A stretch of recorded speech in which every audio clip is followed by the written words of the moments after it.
Welcome to the Explainer. So, if you're actively planning for retirement, there's a really high chance you've run into two heavyweight contenders fighting for your hard-earned dollars. I'm talking, of course, about the Roth IRA and the Traditional IRA. Today, we're going to clear the air and totally demystify these two accounts.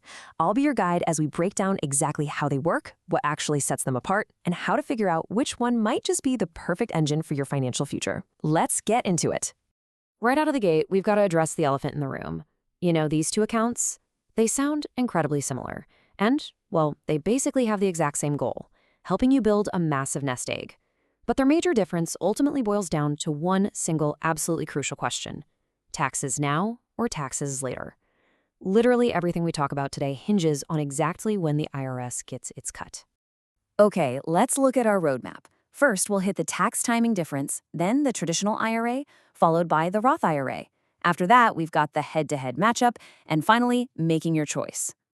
Section 1, the tax timing difference, or when will the IRS get its cut? You can actually frame this entire decision as a kind of financial time travel. Seriously, it's all about optimizing your present-day finances versus looking out for your future self. It basically splits right down the middle. Down one path, the Traditional IRA gives you a tangible tax benefit right now, today. But down the other path, the Roth IRA actually requires you to pay those taxes up front, today. So we're looking at two wildly different timelines starting from the exact same present moment. Section 2, the Traditional IRA and the present-day benefit. This approach, it is all about instant gratification when tax season rolls around. So let's walk through the life cycle of a dollar inside a Traditional IRA. Step 1, you contribute. Now, when you put that money in, you might actually get a tax break today.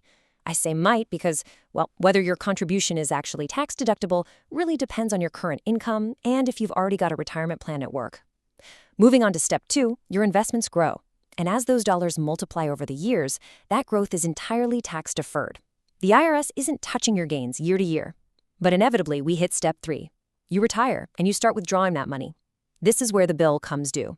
You will pay ordinary income taxes on the money you take out during retirement. So, what's the bottom line here? When does this actually make the most sense? Well, a Traditional IRA really shines if you expect your tax burden to drop once you actually stop working. Think about it. If you're pulling in a high salary right now, you absolutely want that tax break today. Then when you retire, your income will probably be lower, which theoretically drops you into a lower tax bracket when you finally have to pay taxes on those withdrawals. Section 3, the Roth IRA and the future payoff. But hey, what if you just don't want to stress about taxes in retirement? Enter the Roth IRA. This is the taxes now approach, and it builds a timeline that is totally inverted from the Traditional IRA. With a Roth, in step 1, you contribute money that you have already paid income taxes on. No tax deduction today, none. You pay the toll upfront. But step 2 is where the magic happens. Your investments grow completely tax-free. And when we reach step 3, retirement, those qualified withdrawals, they cost you absolutely nothing in taxes. You already paid your dues at the start of the highway, so you just get to cruise straight through the exit gate. Why is this such a game changer? Well, a Roth IRA is incredibly attractive if you believe you'll be in the same or even a higher tax bracket in retirement. It makes sense, right? If you're early in your career, maybe making a bit less money now than you will be later, or if you just have a hunch that tax rates across the country are going to go up in the future, the Roth IRA acts like an impenetrable shield for your retirement income. You lock in your current lower tax rate today, and you can just laugh all the way to the bank later. Section 4, the head-to-head matchup, comparing the accounts side by side. Okay, before we actually compare the two scorecards, I need to throw a very specific piece of financial jargon your way because it catches a lot of people off guard. RMDs. That stands for Required Minimum Distributions. Simply put, these are mandatory withdrawals that the government literally forces you to take from certain retirement accounts once you hit a specific age. Look, the IRS let your money grow tax-deferred for decades, but eventually they want their revenue, so they force you to start pulling that money out. So when we stack these two powerhouses up against each other, the tax benefit timing is totally flipped. The Traditional IRA gives you a break now, while the Roth IRA gives it to you later. For withdrawals, the Traditional IRA gets taxed in retirement, while the Roth IRA is generally totally tax-free. And what about those RMDs we just talked about? Well, with the Traditional IRA, yes, you are generally subject to required minimum distributions. You have to take the money out whether you want to or not. But with a Roth IRA, Generally, no way. During the original owner's lifetime, there are absolutely no RMDs. You could just leave that money sitting there, growing tax-free for as long as you live. Section 5. Making your choice and finding the right fit for your future. So, who's the reigning champ here? The honest truth? There isn't some universal best choice between the two. The winner of this matchup depends entirely on whose name is on the account.